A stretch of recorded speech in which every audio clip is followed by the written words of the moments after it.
The Problem of Evil in Fiction. Orson Scott Card. Narrated by Skeptical Waves. This speech was originally given at BYU for its church sesquicentennial lecture series on Mormon arts, letters, and sciences, March 1980. It was subsequently printed in Orson Scott Card, A Storyteller in Zion, Salt Lake City, Bookcraft, 1993, 69-98. In January 1977, at a time when I worked as an assistant editor at the Ensign, we ran an article designed to encourage inactive Latter-day Saints to prepare themselves to seal their marriages in the temple. It was a struggle to come up with an eye-catching photograph to lead off the article, but what we decided to do was show an inactive father reading that very article, so that he held a picture of himself holding a picture of himself holding a picture of himself. The only problem was how to show that he was inactive. Since we at the Ensign had not yet earned any fame for our subtlety, we decided on the most obvious symbol. Right in the dead center of the picture was an unlighted pipe sitting in an ashtray. If that didn't suggest an inactive Mormon, we would despair of our audience's power of reasoning. Alas, we had underestimated the ability of some people to misunderstand. A certain small percentage of our readership wrote letters protesting that illustration. They fell into three categories. 1. Aha! You thought you could put one over on us, didn't you, running that picture of a pipe in the Ensign, but we caught you. 2. We thought there was one place that we could count on never to show evil, but there it was, right where our children could see it, an actual pipe, and in the Ensign, no less, our modern-day scripture. 3.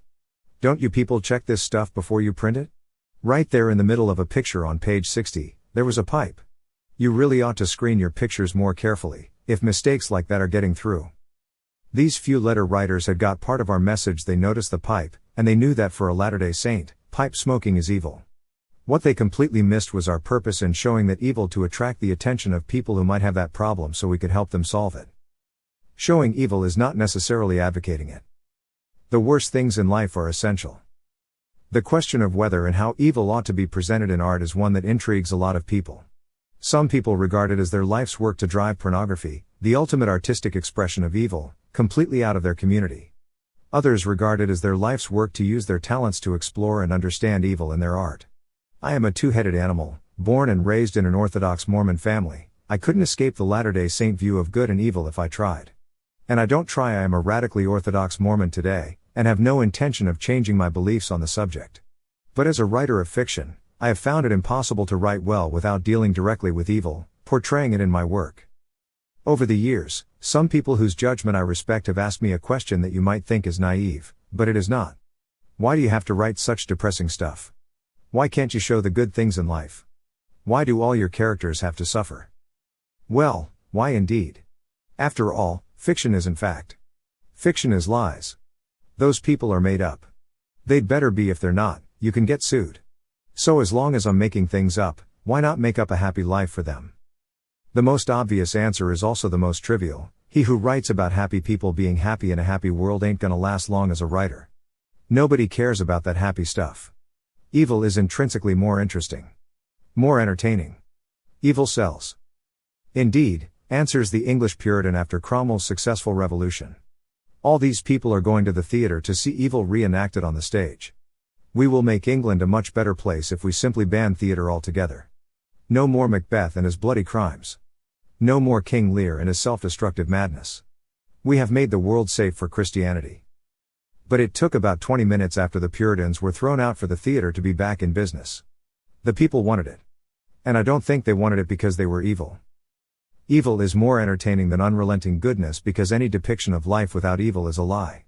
Now, fiction is made up, but it is not all lies. Or rather, out of the sum of his lies the author's view of truth inevitably emerges, and if the writer has wrought skillfully, some portion of his view of the world will remain with the reader, changing and shaping him. While readers of fiction know perfectly well that what they're reading is made up, they also insist on the illusion of truth and on truth itself. First, the illusion of truth, because while the reader surrenders himself to the writer's controlled tour of the life experiences of some interesting characters, the reader insists on some correspondence between the surface details of the story and the reality that the reader knows in his own life. It must ring true. And second, the substance of truth, because no matter how many deliberate lies a writer tells, his own most deeply held beliefs about good and evil will inevitably appear in his work. It is impossible to write a morally neutral work of fiction. Both the illusion of truth and the unavoidable substance of truth require evil to be present in fiction. Almost from the first moments of consciousness, human beings are aware of the fact that the world isn't always nice. My son Jeffrey, almost 2, has had to face the bitter truth that his shoes won't always go on right. He has wept over the agonizing discovery that when he deliberately rubs Jell-O in his hair, his lunch abruptly ends. 2 nights ago, no matter how much he cried, Daddy and Mommy didn't make the thunder go away. And, the cruelest truth of all, the other children in the primary class occasionally hit him and knock him down for no reason at all. The painful lessons are only beginning. As we grow older, we learn that people die, even when we love them very much. Friends that we counted on cheat us. Family members that we love hurt us. People we never harmed commit crimes against us. But we aren't always victims. It's sometimes a terrible discovery that we ourselves are the perpetrators of evil, but it's one we all make at some time or another. The world is often ugly, and uglier still is the realization that in our own small way we have darkened it for others and for ourselves. Nature, other people, and our own desires conspire to bring sorrow into our lives. No one is immune to that. No one is so good that he is untouched by evil.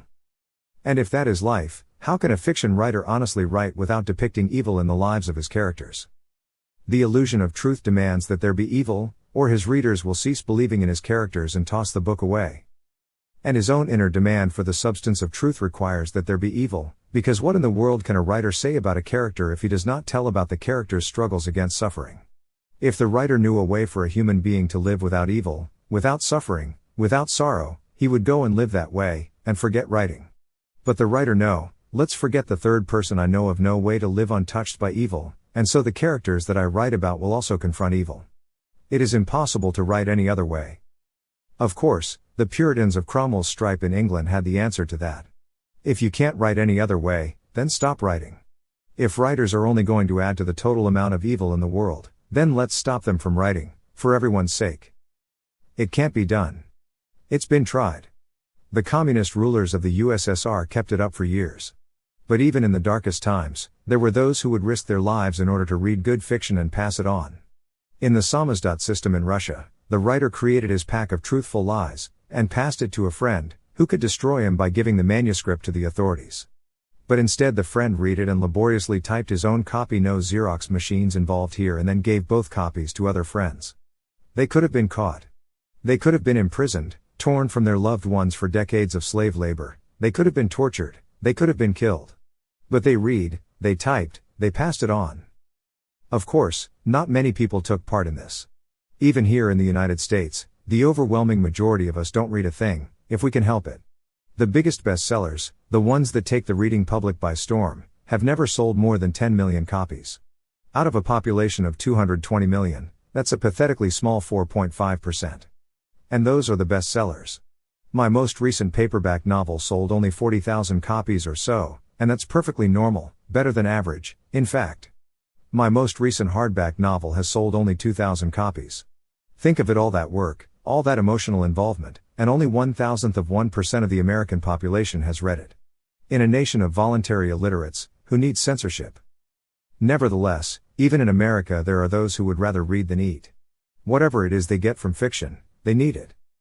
And even those writers who can't find publishers for their work insist on writing manuscripts that are never read except by underpaid and uninsightful slush pile readers, who tuck a rejection slip under the rubber band after reading 20 pages and send the manuscript back. The need for fiction of some kind is almost universal. In pre-literate societies, the storytellers are respected and loved. Much of our scripture is devoted to recounting tales of evil people and righteous people in conflict. We sing about it, we dance about it, we perform plays about it, we make films about it. Even the silliest television series meets some of those same needs. On its most basic level, isn't Laverne and Shirley really about the struggle of the mentally deficient to find happiness in an unfriendly world? Reality is just an escapist retreat from fiction. You've all heard of escapist fiction, I'm sure. It's a myth, and one with little foundation in fact. The standard image is of a 23-year-old housewife, 3 small children biting at her ankles, ironing with one hand as with the other hand she holds in front of her face a paperback book. On the cover is a picture of a girl about her age, running from a dark and sinister building that has one lighted window, as the sky looms and threatens a storm and worse. Of course, say the believers in the stereotype. She's escaping from her humdrum life into a much more interesting fictional existence. Escaping? I think not. Do you know what goes on in those Gothic novels? If you actually identify with the main character, something that I am only occasionally capable of doing, you are put through terrible tension, an ordeal of fear and uncertainty, mistrust, pain, betrayal. The inevitably happy ending comes as a blessed relief, because along the way the poor reader has been through a grueling experience. Science fiction is also branded as escapist. Anyone who believes such nonsense was simply incapable of identifying with Paul Muad'Dib in Dune, as the beleaguered heir to an incredibly valuable world discovers a terrible destiny that he cannot avoid no matter how hard he tries. There is nothing escapist about westerns or harlequin romances or mysteries not to readers who care about the characters. To me, the grim-faced, handsome cowboy who rides off into the sunset after curing all the town's ills is laughably unbelievable. But I can't dismiss the whole genre as escapist, not worthy of my consideration. I can only conclude that I am not a member of the audience for that particular sort of fiction. Because those who regularly buy and read those westerns do care about that grim-faced, handsome cowboy. His experiences are their experiences. His fear is their fear. His pain is their pain. And, ultimately, his victory is their victory. The appeal of fiction and, ultimately, of all the tale-telling arts, is catharsis. The character becomes the surrogate of the audience. The artist shapes the audience's experience, but ultimately the audience lives through the experience privately, personally, and emotionally. No matter how many millions of people sit in front of their televisions, no matter how many hundreds come to watch the play, each person is receiving an intimate, individual experience. It is never entirely the experience the writer created. It is always the experience of the character combined with the experience of the audience member.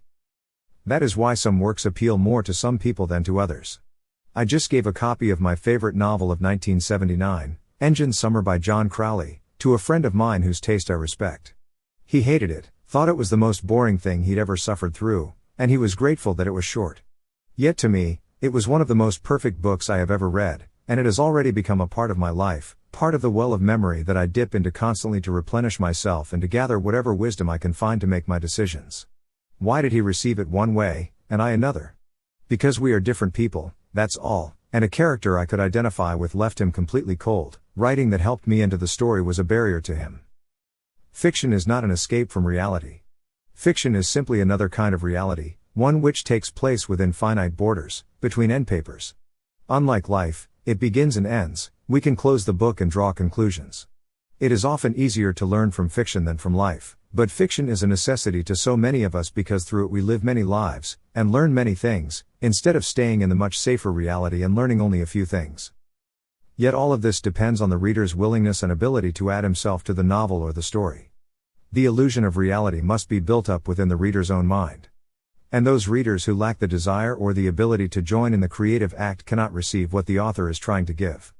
That ability to share in the author's creation is one that develops through practice. Teachers of literature see it time after time.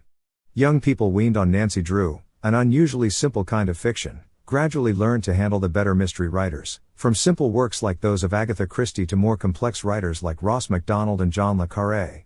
Suddenly they make the incredible leap to even more difficult writers like John Updike and John Fowles, and from there they spring joyously into the really great writings. Then, somewhere along there, they happen to pick up a copy of The Hidden Staircase. I mention that one because it was my favorite Nancy Drew when I was 8, or some other volume of Carolyn Keane's distinguished oeuvre, and they start to read. The stuff is trash. It's unreadable. By the second chapter you want to strangle Ned Nickerson. By page 60 you hope Nancy Drew falls in a mud puddle, or at least gets her hair mussed. And by the end you are either giggling uncontrollably or tearing the pages out one by one and ritually immolating them. But the writing hasn't really got worse. The reader has simply got better. It takes years of mind-stretching reading to be able to receive the best fiction. An untrained or unpracticed reader is usually incapable of understanding what's going on. He finds it boring, affected, hoity-toity. And don't think the writers don't know the difference. Mario Puzo wrote a couple of decent, critically praised novels that sold 7 copies each. I exaggerate, of course. He decided that this was ridiculous, he had a family to support. So he wrote a deliberate piece of trash called The Godfather. It made history because it was accessible to a much larger audience that simply lacked the training and desire to read his more difficult but better works. I have a faint suspicion that John Irving's novel The World According to Garp was that little bit of history repeating itself, only more self-consciously and with a bit more style. And I happen to think both books are better than the author's more serious works. The point is that those who do not read are generally incapable of understanding what is going on in those few books that they attempt to read. Even those who do read are often unable to receive particular books that simply don't satisfy their personal needs and desires. Reading is individual. There is no universal standard for judging the worth of a piece of fiction. Which evil is good evil? Which finally brings us full circle back to those people who misunderstood that pipe that appeared in the pages of the Ensign magazine. They were able to recognize a pipe, and they knew that pipes were not good things for Mormons. What they seemed incapable of understanding was why the pipe was there. We run into the same problem in dealing with evil in fiction. A lot of people who are alerted to the problems of pornography go to the bookstore, pick up a book they have heard about, or one with a particularly lurid cover, and start to read. They are perfectly able to understand what words the letters spell out. They can tell when a writer is talking about sex or violence, or when some little four-letter clumps spell out words they'd wallop their kids for saying out loud. But, like those few readers of the Ensign who didn't understand the moral message behind the photograph of a pipe, they are simply incapable of understanding what is really going on in the fiction. They do not know how to tell the difference between an evil book and a good book that depicts evil. And since all fiction inevitably depicts evil somewhere, the well-meaning but functionally illiterate censor finds, to his horror, that every book he reads is just dreadfully bad, and should be banned. That's why some of our modern self-appointed censors commit such absurdities as recommending that only Tom Sawyer, of all Mark Twain's works, be allowed in the public schools, and then only with certain strict warnings. Ban The Prince and the Pauper? Do you have any idea what goes on in that book? Why, there are criminals in there who blame their suffering on the system, and the book teaches children to feel sympathy for those who are justly punished for their crimes. And what about Huckleberry Finn? If that isn't a tract for rebelling against society, I don't know what is. Not to mention that ugly N-word on almost every page. I can't think of a book you can't do that sort of thing to, if you are determined to misread and misunderstand the overall purpose of the book. I know of a book that shows two brothers who take over their parents' seagoing ship, tie up their younger brother and threaten to kill him, terrorize everyone aboard, and have a drunken orgy until the ship is almost destroyed. In that same book, women and children are thrown into a fire alive. In a bloody little battle, one of the good guys cuts off the scalp of his enemy and we're supposed to cheer. A woman arouses the lust of a man with her obscene dancing and gets him to kill the king. And if that isn't enough, another work by the same author gets heavily into human sacrifice and has a man who sets up a mafia-like organization in order to kill people without getting punished. Practically a blueprint for evil. Just so that nobody here goes out trying to ban those books, I'll mention to the people who have been out to lunch for the last 2 years at BYU that the books I have just described are the Book of Mormon and the Pearl of Great Price. Am I saying that no books are evil? That freedom of the press and freedom of speech should protect everything? No. I'm saying that there is evil and there is evil. If you'll forgive the semantic absurdity, there is good evil and bad evil. And middling evil. As a writer given to splitting infinitives, I now stoop to splitting absolutes. There are 3 types of evil in relation to fiction. Evil depicted in fiction. Evil advocated by fiction. Evil enacted by fiction. For clarity, let's turn to the principle of freedom of speech for an analogy. Freedom of speech obviously includes the right to speak about evil. Our own general authorities devote a considerable amount of time to speaking about evil, from the evil of communism to the evil of child abuse, from the evil of non-attendance at sacrament meeting to the evil of forgetting to pray. And, under our inspired Constitution, I doubt that anyone would argue that we are not guaranteed the right to advocate evil, if we want. Any speaker may advocate any evil act. In America, a speaker may advocate revolution, crime, cowardice, dishonesty. In my own neighborhood in Orem, a man has been going around urging people not to pay their taxes, a crime. No one stops him, because it's his right. In any society, what seems evil to one person may seem right and just to another, and in a free society, the government is forbidden to silence one and promote the other. Instead, each individual is expected to listen to all and make up his own mind. But there is a third-class speech which in itself enacts evil. The traditional example is the person who shouts fire. In a crowded theater. He can call it a joke, he can claim that his freedom of speech allows him to lie, but in fact his lie, his joke, may cost people life or limb in the panic that ensues. Likewise, freedom of speech does not include the right to publish troop movement information in time of war, because it can cost life. There are times when some rights conflict, and a free society, to preserve itself, must place limits on its own freedom. How does this apply to fiction? All fiction depicts evil, but the mere depiction of evil is not wrong. And, Because all fiction unavoidably expresses the moral convictions of the writer, and because every writer will have different moral convictions, some fiction is bound to advocate things that at least some readers think is evil. But even that advocacy is protected. It is only when the fiction actually enacts evil in itself that it becomes dangerous, and the government of a free society can begin to consider limiting it. Pornography is the obvious case of fiction enacting evil. Pornography is designed to give direct or indirect sexual gratification. The appeal of pornography is not literary, though the writer may be skilled. The effect of pornography is not aesthetic, but orgasmic. It teaches the reader or the viewer to seek more such instant pleasure. Pornography is merely boring to large numbers of people. They are not susceptible to it, just as many people in a crowded theater will not panic and run for an exit when someone yells fire. But for those who are susceptible, it can have serious debilitating effects. First, it is progressive. The regular consumer of pornography finds that what used to satisfy him now is boring, and he seeks ever more bizarre, brutalizing pornography to achieve his ends. Second, it is destructive, drawing the regular consumer into a fantasy world where women love to be treated cruelly and where the only good is self-gratification. Third, while pornography has never been proven to cause other sex-related crimes, it has been shown to accompany them. The sort of person who is likely to rape or murder or torture is also likely to be a consumer of pornography, and however the fantasies and the vicious reality may interrelate, it is difficult to extricate them. But pornography of this sort is easily identifiable. It is aimed at a definite audience that wants it. The X rating sells pornographic films. The covers of the books leave no question as to what they are selling inside. Whatever else they are, the purveyors of pornography are businessmen, and they advertise what they are selling to reach the market they want to reach. It doesn't take literary training to identify this kind of evil enacted by fiction, or rather, masquerading as fiction to bar it from a community. The problem arises when the untrained reader finds a passage describing a sexual event or a violent one in a work of fiction that is not aimed at the pornography-consuming market. Unaccustomed to reading at all, this would-be censor can only understand that he sees a pipe, he sees a sex act, and cannot see what purpose that depiction of evil might serve in the rest of the book.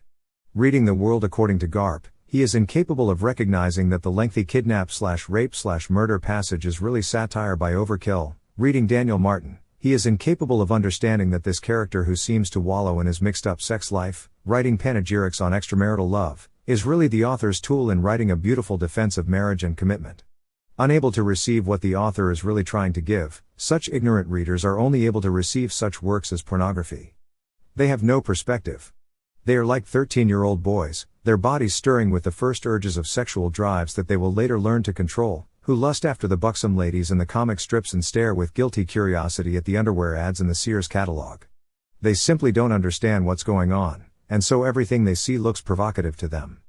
The context is forgotten. They are children who simply aren't grown up enough to handle the responsibility of judging what is really going on. Things become more complex and yet much simpler in the area of evil advocated by fiction. It is simpler because it falls clearly under the area of freedom of speech. A writer can show people committing evil acts and living perfectly full, happy lives if he wants to. A writer can show righteous people as miserable, self-serving bigots if he wants to. A writer can even lie. It's his privilege, as long as he doesn't slander anybody who can get a good lawyer and sue. Eventually, however, a writer must be true to himself. It is impossible for a writer to convincingly violate his own conscience in his fiction. If he really believes that if you abandon your family you will become a hollow, miserable, unlikable character, it will show up in his fiction whether he tries to make his character seem happy and fulfilled or not.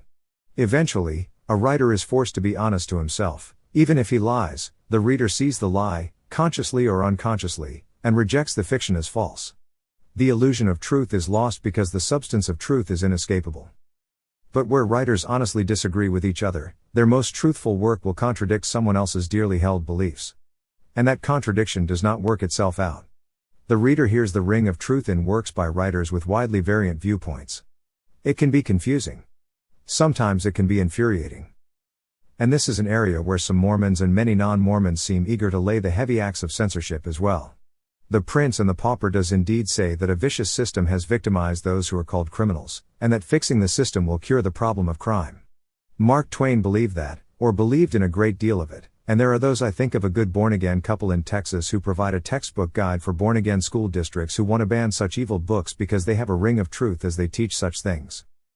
There are books that have a ring of truth to them as they teach us that an individual should forsake his commitments if they get in the way of his personal satisfaction. There are books that have the ring of truth to them as they teach us that sometimes a person just has to forget the laws and put a stop to crime himself, even if it means committing crimes to do it. This was taken to absurd lengths recently when a television station yanked a program that some thought advocated teenage sex. In fact, it was a rather badly done attempt to show how much teenage sex can mess up a kid's life, and instead ran the movie Dirty Harry, which is one of the most sickening films I've ever seen in its celebration of vigilantism and violence. To one sort of a person, the change was obviously viewed as an improvement. To me, it was a definite step down. But the fact is that in a free society, advocacy of any viewpoint is protected, even in fiction. The writer of Dirty Harry has a right to make an American Stalin look like a hero, and I have no right to stop him, however I might disagree.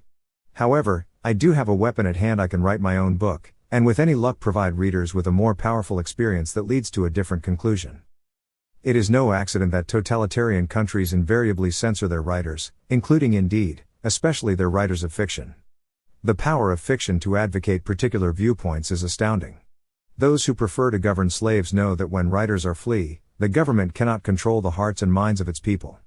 And that is why in our free society we cannot even silence those who advocate slavery, because their right to advocate the overthrow of freedom is what freedom is all about. If we were to silence them, we join them. If to preserve freedom, we destroy, we have become the enemy. Now that we've dissected evil, on to truth. Here is where we come to a particularly Mormon problem, where the issue of advocacy in fiction becomes complex instead of simple. Mormons, you see, have the truth. We have no doubt about what is good and what is evil. So we're perfectly safe in banning fiction that advocates evil. We run no risk of accidentally throwing out something good. With our perfect knowledge of the truth, we can always tell the baby from the bathwater. Right? I don't know if we can always be sure of that. I was reading recently a book entitled Roots of Modern Mormonism.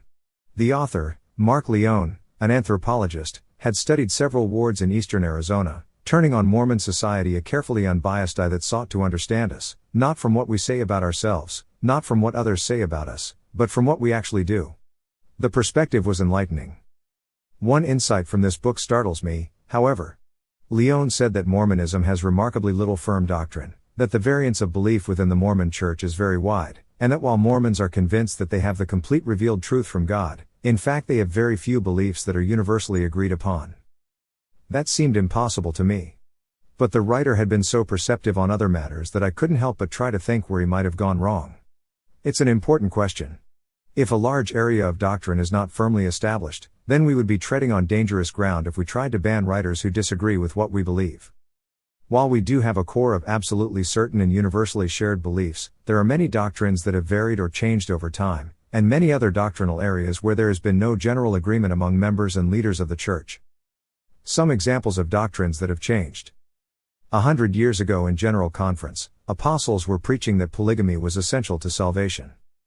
In the early days of the Church, the old lectures on faith clearly taught that the Godhead consisted of two beings, the Father and the Son, and that the Holy Ghost was the mind of God and Jesus Christ, and it was only well after the time of Brigham Young that the doctrine of the Holy Ghost as a separate individual was clarified.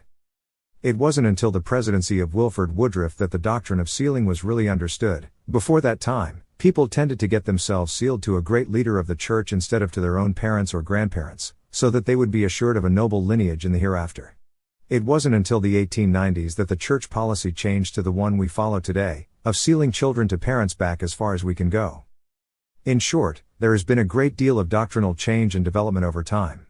And why should that disturb Latter-day Saints? We sing it dozens of times a year. The Lord is extending the saints' understanding. Line upon line, precept upon precept, we change our doctrines as we become better able to cope with greater light. Yet, every time there is a major change, some few poor souls fall away from the church. They splintered away when Joseph Smith misspelled their names, when Joseph Smith's bank failed, and when Joseph Smith edited his Revelations. They splintered away when the church abandoned polygamy, and when blacks received the priesthood before the millennium. These saints forget that each living prophet speaks the word of the Lord to the people of his time. Today's prophet takes precedence over yesterday's. And tomorrow's prophet will supersede today's. But the church is not only diverse over time. It is also diverse among the saints at any one time. In this room there are probably good Latter-day Saints who believe that the theory of evolution is perfectly compatible with the gospel, and equally good saints who believe that the theory of evolution is directly contrary to Scripture.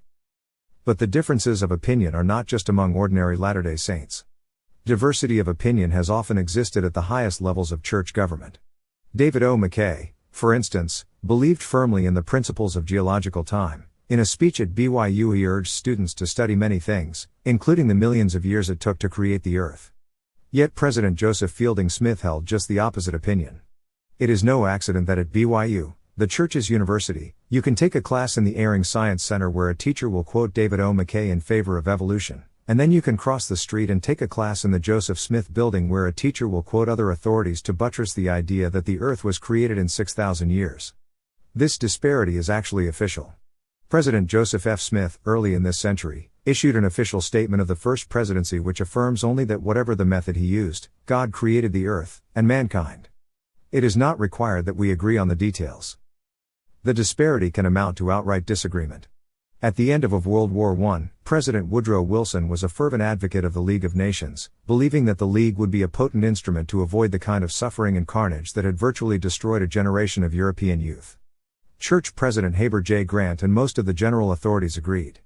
They spoke in general conference, in state conferences, in wards, everywhere they could, advocating that the United States join the League of Nations because without our full entry into the League it would not achieve the objective of world peace. Some apostles went so far as to preach that Woodrow Wilson had been raised up by the Lord for the purpose of establishing the League. There was no doubt in anyone's mind that the official position of the church was to favor the League. But in Washington, D.C., one of the senators from the state of Utah was Reed Smoot, a one-time student at this school, by the way. Reed Smoot was one of a group of Republican senators who perceived the League of Nations as a surrender of American sovereignty, which we should shun or hedge about with so many restrictions that the effect would be the same: the death of the League as an effective international policeman. It also happened that Reed Smoot was an apostle. He held an opinion directly contrary to the expressed will of the prophet of God and directly contrary to the general feelings of the 12 apostles. Only a few general authorities agreed with him, among them such loyal stalwarts as David O. McKay, Joseph Fielding Smith, Charles W. Nibley, and future General Authority J. Reuben Clark, Jr. I think it is instructive to all of us to see what these loyal Latter-day Saint leaders did when they disagreed with the prophet of the Lord. Apostles on both sides conceived of it as a moral issue, and quoted scripture both to support and to oppose the League. At the height of the controversy, Elder Joseph Fielding Smith wrote a letter to President Grant, which reads, in part, "It appears that I am not in full harmony with the majority of my brethren. This is a solemn matter with me, for I do not want to be out of harmony. I have but one desire, and that is to support my brethren in defense of the truth and live in such a manner that I may at all times be in possession of the Spirit of the Lord. I have prayed about this matter and have lain awake nights thinking about it, and the more I reflect the more the position which I have taken, in opposition to the League of Nations, appears to me to be correct. Under such conditions I know of no one to whom I can go, only to you, and I do so in the hope, and I believe the confidence, that I will not be misunderstood and that you will appreciate the position that I am in." And when the Senate vote for ratification of the League Treaty came, Apostle and Senator Reed Smoot cast his vote directly contrary to the publicly expressed will of the prophet and the majority of the 12. And in part because of his vote, the League failed. What happened to these brethren who disagreed with their prophet? Charles W. Nibley was called a few years later to be President Grant's second counselor. J. Reuben Clark, Jr. later joined the First Presidency of the Church. David O. McKay and Joseph Fielding Smith were later presidents of the Church. And those who supported the prophet were also, of course, in full fellowship with their quorums. The clear lesson of this episode is that the Mormon Church is a tolerant, loving church, where people of sometimes diverging beliefs are joined by the all-important beliefs that we have in common. I won't list them for you, you memorized many of them in primary. It is not only possible for loyal Latter-day Saints to disagree, even on moral, scriptural, and doctrinal issues, it is likely. We are not members of a common church because we are all adherents to a narrow catechism that precludes the possibility of disagreement or misunderstanding. What bonds us together in the church is the brotherhood of Christ and our common goal of securing eternal exaltation for ourselves and everyone else who will receive it. The church is inclusive, not exclusive, flexible and changing, not rigid and intolerant. The extension of this to the matter of advocacy and fiction is obvious. Even within the church, it is rarely necessary, desirable, or even possible to say that a particular work of fiction is indisputably evil and must be forbidden reading to Latter-day Saints.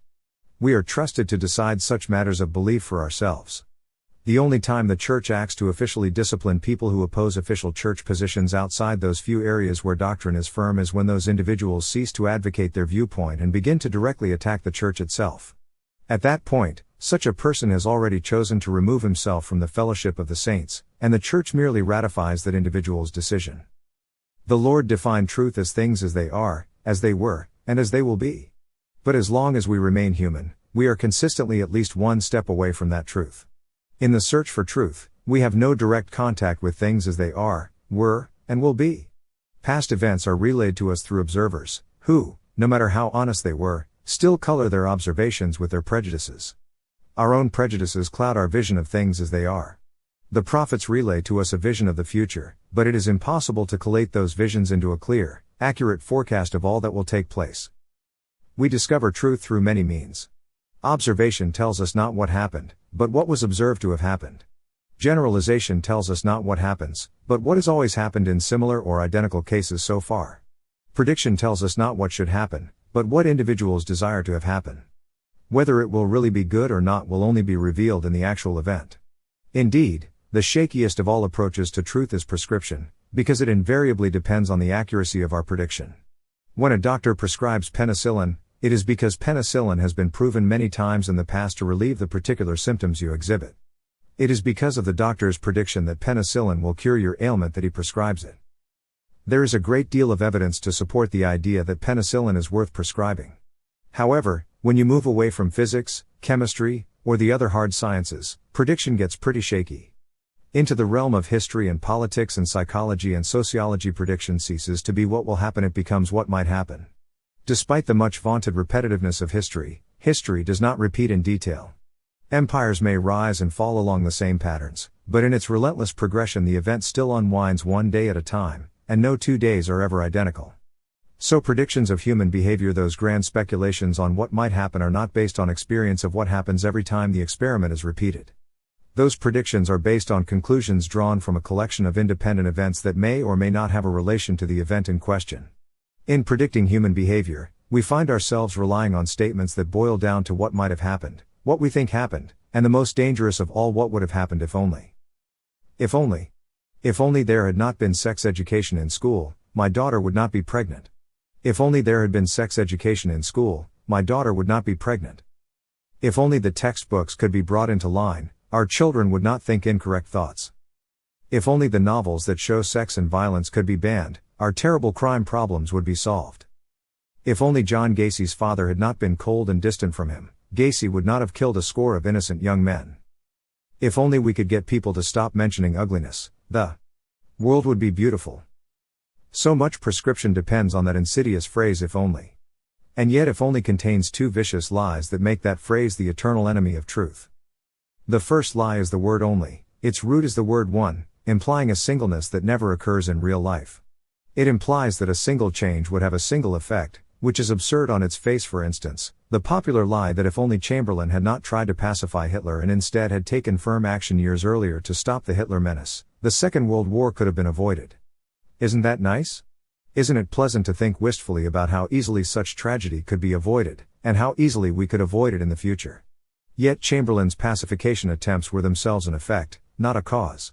If he had even suggested going to war with Hitler before the invasion of Poland, his government would have collapsed and the English would have replaced him with a government that would try, as he did, to avoid war. And if England and France had invaded Germany long before Hitler's buildup was complete, wouldn't we today condemn that action as vicious warmongering? There is no single cause of any event, and no single result from any change. The second lie is the word if implies that the predictor has a perfect knowledge of the cause and effect chain. But that perfect knowledge has not been vouchsafed to any man. That is one of the meanings of the veil that blinds us to eternal things. We live in time, day to day, and the world is narrowed to what we can perceive with our own senses and learn from those who teach us. If we had the perfect knowledge that God has, it would be no test for us here. We are kept in ignorance because only in that ignorance are we able to reveal to God and to ourselves who we really are. We do not know what would have happened if only we had done something different. We only know the desires of our own heart, and what our goal was when we acted. That is what we will be judged by, what we desired and tried to do. The intent and the act, but not the long string of consequences that extends infinitely from that act. We are not so implacable as the Greeks. We Latter-day Saints do not believe that God would punish Oedipus for sins he never desired to commit. If only has no meaning to us. So why does anyone believe that if you can just keep children from reading about sex, they will never perform their own disastrous experiments? Long before there was such a thing as a novel, Europe was heavily populated with people whose coats of arms bore the bar sinister illegitimate births and illicit sex are as old as mankind, and we writers of fiction are not the cause of them. Why does anyone believe that if you can just keep writers from depicting acts of violence will disappear from our society? There were mass murders among the illiterate nobility of medieval Europe as rapacious knights pillaged their own people when they couldn't find any enemies to pillage. Ivan the Terrible needed no novelist to tell him how to be a butcher. Rape was not invented in the Penny Dreadful. The depiction of evil in fiction is not the perpetration of evil. The mention of unpleasant things is not equivalent to their advocacy. Because in the novel I am writing now I will recount the murder of the prophet Joseph Smith does not mean that I am consenting to his death. Those who, in the name of truth, would ban all depiction of evil are in fact the enemies of truth. Their motives may be good, but neither their goals nor their methods have any likelihood of improving the world to even the slightest degree.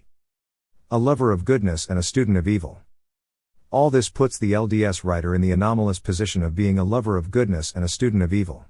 Because my fiction has to have the ring of truth, I must learn to write evil convincingly. I have never murdered, but I must understand the motives that can bring a man to kill. I have never committed adultery, but I must understand the motives that bring a man to break a commitment sealed not only by vows but also by years of shared experience. The terrifying thing is that I can't find all those human motivations to do evil simply by looking into myself. The only solace is that I can also look into myself to find all the desires that prompt people to do good. The Lord of the Rings trilogy is a textbook example of the problem of dealing with evil. John Ronald Reuel Tolkien was, of all things, a decent man. And look what he does with evil. Sauron isn't evil, he's just mean. He does nasty things, and we're never given the slightest clue of what motivates him. If it's good he destroys it. If he can't destroy it, he perverts it. But why? Tolkien just calls him evil and leaves it at that. It's a cheap way of dealing with evil. Paint it black, make it do nasty things, and everyone will hiss whenever it comes on stage. But Tolkien's Sauron and his little surrogates, the impish and absolutely unindividuated orcs, are not where Tolkien really deals with evil. Even Saruman, the Wizard of White who succumbs to the temptation of pride and turns to the pursuit of selfish ends, even he is shallowly treated and arouses little pity and fear in the reader. Where does Tolkien deal with evil well, believably, importantly? Primarily in Frodo, the protagonist. The good guy we follow from his first possession of the ring to his terrifying finale at the Cracks of Doom. Frodo, whom we weep for when he sails west with the elves and leaves Sam Gamgee behind. Isn't it Frodo who wrestles with the temptation to throw responsibility on someone else and try to escape? Isn't it Frodo who at the end is overwhelmed by the power of the ring? Isn't it Frodo who is faced with the temptation to kill Gollum, and yet resists? Frodo's companion, Samwise Gamgee, goes through similar struggles with his evil desires. And in Gollum we find good and evil mixed, in different proportions, but still all there. These are the only complete characters in The Lord of the Rings, and it is no accident that in Tolkien's strongly Christian viewpoint, it is these three weak and flawed individuals who, put together, bring about the supreme good act of the story. It is no accident that these characters, with their inward struggle between righteous and evil desires, are the ones best remembered and most loved by readers. Like Frodo and Gollum, we contain within ourselves the desires for both good and evil. We children of God are not neatly divided into elves and orcs, some desiring only good and some desiring only evil. Such creations are only cardboard, thin and flimsy. It's a good thing Tolkien only sent one elf on the quest. We would never have been able to tell two of them apart. Not only does a writer reach into himself to discover both good and evil, but also a writer's most believable characters will have those conflicting desires. It is not because the characters do evil that we find them interesting. We identify with them because we recognize both their good and evil desires in ourselves, and through their acts we learn the consequences of our own as yet unmade decisions. Yet in my depiction of evil in stories and novels, I have never had any problem keeping the confusing mixture of good and evil in perspective. When my character sins, I don't have to tell the reader that his act was sinful. To me it seems inevitable that the adulterer pays the cost of his treachery, that the murderer loses his humanity when he takes another person's life so lightly. Without my even thinking about it, my innate sense of what is true shapes the plots of my stories and subtly preaches the moral values instilled in me by a lifetime as a Latter-day Saint. Right now I am immersed in the fictional experience of a Latter-day Saint woman I've named Dinah Kirkham, who is reared in the terrible poverty of Industrial Revolution Manchester and is brought by her new faith in Mormonism to America even though it means abandoning her children and her husband. In Nauvoo she becomes a plural wife of Joseph Smith. After his death, she marries Brigham Young and then lives to see her best-loved niece reject the gospel. In all the 1,000 pages of the novel, I never once even address, let alone attempt to answer, the question of whether Mormonism is really true or not. That is not what I'm writing about. What I'm writing about is the way these characters behaved because they believed the gospel to be true. To abandon her family, to accept polygamy, Dinah Kirkham's faith has to be incredibly powerful. For the reader to believe her character, I have to make her motives utterly believable. When the reader closes my novel, he won't say, "The Mormon Church must be true." But, if I do my job well, he will say, "Those Mormons were great people."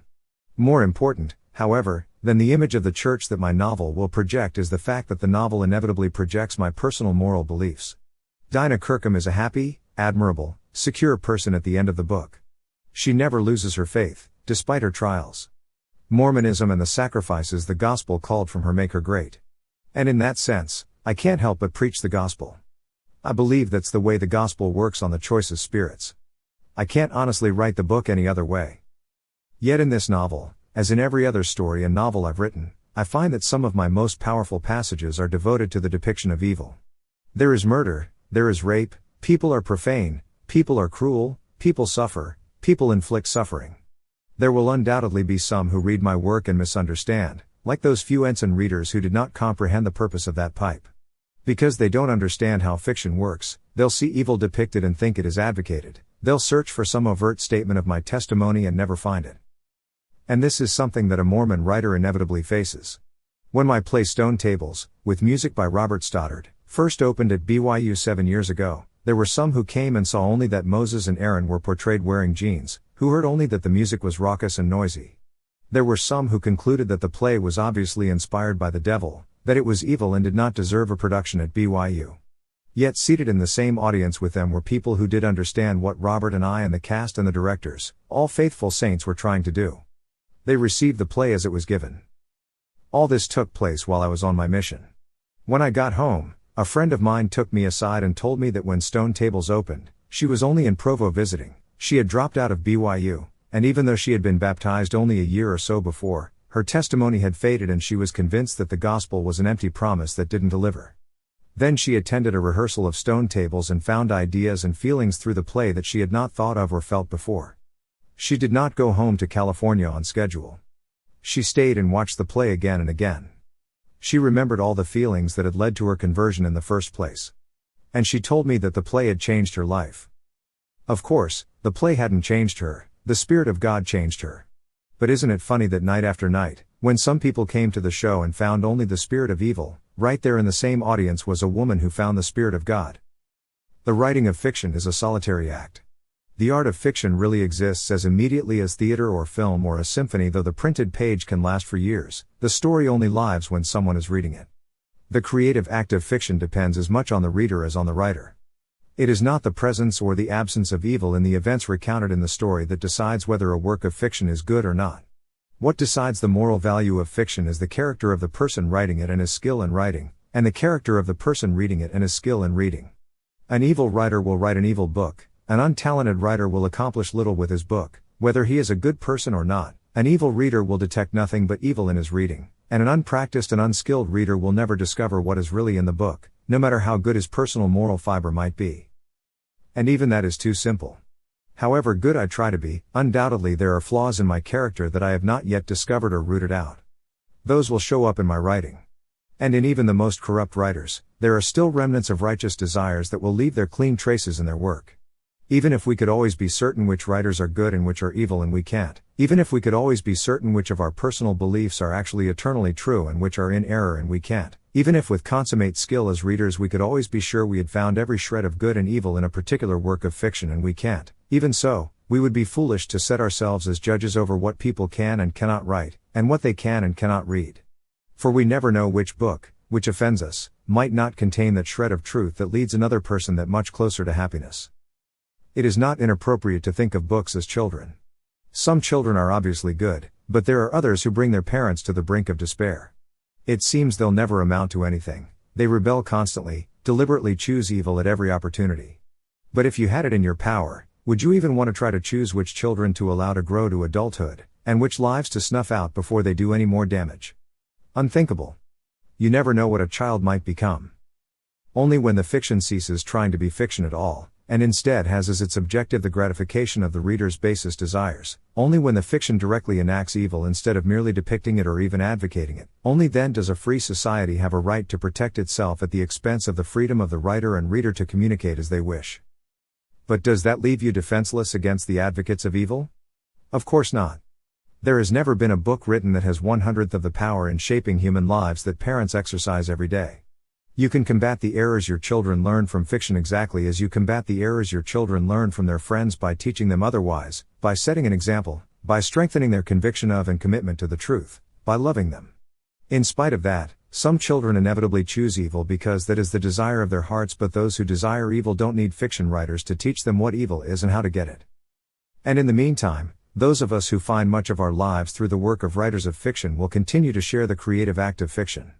To some people we seem to be peculiar creatures, surrounded by books, spending hours of our lives in Tolkien's Middle-earth, in Hardy's Wessex, in Renault's Greece, in Tolstoy's Russia, in Singer's Poland, and in Waiter's Wales.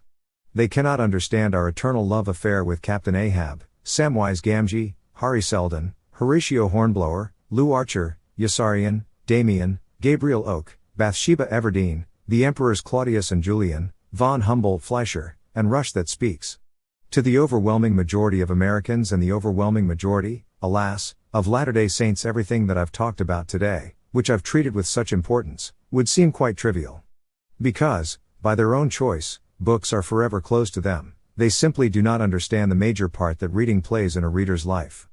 And the non-comprehension goes both ways. I look at the people whose only brush with fiction is the emptiest of television shows and the most vacuous of movies, and perhaps a memory of Nancy Drew and the Hardy Boys in their childhood, and I do not understand how they survive. Afterwards. Presented here in paraphrase are questions that were raised during the question and answer session following the lecture.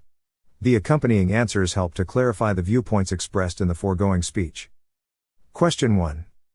In your lecture, you appeared to use the terms evil and suffering interchangeably. Don't you distinguish between them? Isn't it possible to show human beings suffering without showing evil? I was aware of my deliberate broadening of the term evil. What surprises me is that anyone was listening closely enough to realize it. Yes, of course suffering is different from evil, though I believe that evil inevitably brings suffering. Much suffering comes from seemingly random events that are not caused by human beings, or that are only inadvertently caused. For instance, floods and fires, earthquakes and major depressions do not impinge on our lives at the deliberate instigation of other human beings. And fiction could indeed be written, and has been written, completely about a character's response to such natural disasters. But that subject matter soon gets pretty thin, and to write only of natural disasters is, I think, to perpetuate one of the lies the world would like us to believe. After all, one of the most insidious beliefs in Antichrist philosophy is the claim that man is victim, not actor, that all of man's suffering comes from forces which no man can control, and that therefore no man is blameworthy. If that were so, why would a just God presume to put men before his judgment bar? One of the most important doctrines unique to Mormonism is Joseph Smith's teaching that man was uncreated, that our fundamental desires are who we are, and neither God nor any natural force created those desires. We have always been ourselves, and therefore we are the only ones responsible for our own acts. God is not toying with his creations, he is trying to elevate and bring joy to his fellow intelligences. That view of God and man tells us that while natural disasters may cause us stress, we are individually responsible for our responses to that stress, and will be judged for them. And once again, a Latter-day Saint fiction writer is forced to present evil, unless he chooses to write only about characters who are already on the verge of being translated. Furthermore, a Latter-day Saint fiction writer is bound to present the truth that most human suffering is the result, not of natural events, but of human sin or human weakness. Otherwise, we again find ourselves blaming God for all that's wrong with our lives. For this reason, I don't think the difference between suffering in general and suffering caused by evil is significant to a writer of fiction. All suffering eventually raises the question of evil. And since Latter-day Saint writers start from the position that man is responsible for his own unhappiness, and that man's unhappiness is inseparable from either his own evil or his response to the evil of other men, evil is especially forced on the writer who believes in the gospel. Question 2. Aren't there ways for a writer to sidestep the depiction of evil, and merely leave it up to the reader's imagination, instead of depicting it? That depends upon the conventions of the audience. The writer must communicate. 80 years ago, the audience knew perfectly well what the writer was leaving out when he said, "And upon what happens next we must draw the curtain." But today, the audience would reject such direct elision, and because they have become accustomed to graphic depictions of practically everything, they have a tendency to be unaware of subtlety if it isn't shown. It didn't happen, so far as the reader is concerned. This does not mean that a writer has to pander to the ignorance of his audience. It does mean, however, that a writer may have to depict more in order to communicate with most of his audience than some of his audience might think is necessary. In such matters, a writer must be governed by his own sense of proportion and decorum. I have never written a scene in which I believed either sex or violence was provocative, though I have written scenes in which sex and violence take place. I have never included sex or violence at all unless they were strictly necessary in order to understand the character's subsequent actions. For instance, in Saints Dinah Kirkham is nearly raped in what I hope is a rather terrifying scene. In the first draft, I did not include that scene, but merely referred to it. However, readers of that draft made it very clear that because they had not actually experienced some of the terror of that scene, they were unable to understand Dinah's later actions in response to it. So I added the scene, still being very careful to make the scene frightening rather than arousing. Of course, some readers will respond in the wrong way, it can't be helped. But I know my own intent, and I know that it works just the way I want it to with several intelligent readers.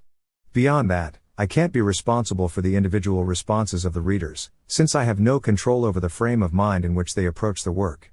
Certainly I don't advocate that writers of fiction depict evil willy-nilly, but then, a sense of proportion is required to write fiction at all, and the writer's handling of evil will be only one demonstration of that particular faculty. Question 3. Isn't it possible for the constant reading of sex and violence in books that are not intended to be pornography to still have a deadening and brutalizing effect on readers? It certainly is. A steady diet of occult horror novels, for instance, is not exactly going to be conducive to the readers being close to the Spirit of God. But that is not the decision of the writer, it is a decision of the reader. No one will be brutalized or deadened spiritually by reading any novel or story of mine, but there are some who might be offended, and there are some stories I've written which, if the reader read them over and over for months, would certainly have a harmful effect. But the reader, not the writer, is responsible for the diet of fiction the reader chooses, just as the grocer is not responsible if one of his customers eats nothing but Twinkies and dies of obesity. The world of fiction provides opportunities for a well-balanced intellectual and emotional and aesthetic diet. It is up to the readers to choose wisely. Only if you believe the government should determine your daily menu can you consistently believe the government should determine what people can read outside the realm, of course, of poisons both literary and culinary.